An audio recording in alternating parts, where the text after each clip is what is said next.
Assalamu alaikum and welcome back to my channel. This is the fifth episode for our Ramzan series. We will be making a Imli Chatni. We'll be using tamarind paste. Now you can find the seedless or with seeds. I found one without seeds, so I used that one. We'll be using a round.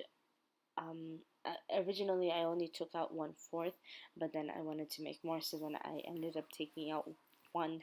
So I took half of the packet out, and what you need to do is you need to boil some water on the side and put this tamarind in a bowl. Throw some boiling water on it, and just mix it in and try to dissolve the tamarind into the boiling water. Now, it is a process to do because it takes a while for you to, um, really dissolve it in. I think it took me around 5 minutes to do so. There is two different ways to make this, but I personally like this one. And now what you'll do is you'll be putting ground cumin in here, around a half teaspoon. And then you'll also be putting brown sugar. So I put around I think it was 4 to 5 teaspoons of brown sugar. Now brown sugar is one of those things, if you like your tamarind, you like your imli chutney to be a little bit more on the sweeter side, then you can always add more towards the end. Just boil up some water and add it into the water and throw it in, so it's fully dissolved. Um, and then we'll be putting I think it's just like half a teaspoon of chili, because I don't like mine too chili. I like mine bittersweet. Not bittersweet, sweet and sour, more than chili and sweet and chili. I don't like that.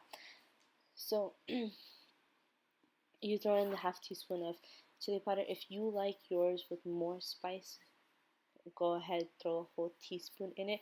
But remember just to keep tasting it to see if it's more to your liking.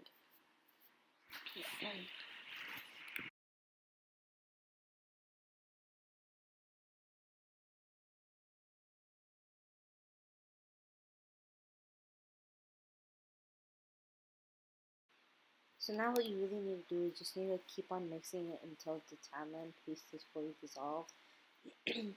There is two ways. The one way is that you just keep on mixing it. If you are in a rush and you want to get it done right away, you just keep mixing it until it gets to a thick paste and then strain it.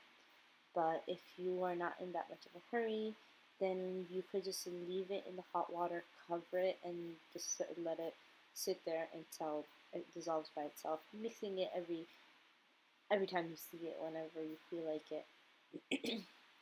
But I actually just had my baked birthday, and well, I really like Imli Chatni, so I wanted to make it right away. That's why I'm showing you this way. But I'll also show you the other way as well. So all this, after you're done straining it, the imli paste that is left behind still has some tamarind stuff on it. So I wouldn't advise on throwing it out. I'll show you what to do with that in a few seconds. But the tamarind paste that should be coming out, the tamarind chutney that should be coming out of the strainer should be a little bit of, it will be on the thicker side. Now you could either just leave it like that, or you could do another step that I'll show you in a little bit. So this is the tip that I was talking about. Just take the leftovers, throw some water on it, and cover it, and just let it sit overnight. Mix it in a little bit, and just let it sit there overnight. Throw a little bit more sugar into it, just in case if you want. I did throw it. I think I threw around 4 teaspoons of sugar in this batch, and I just let it sit throughout the night. And in the morning, I gave it a little mix, and all the extra stuff kind of sat to the side, and I strained it, and I mixed it with the imli chutney that I already had made the night before. And since that one was a little bit on the thicker side, it thinned it out a bit, but it made around 1 full jar of ragu sauce. You know the ragu sauce jars that you get. It made that full amount, As you can see, it's not full amount here, but I did eat a good amount.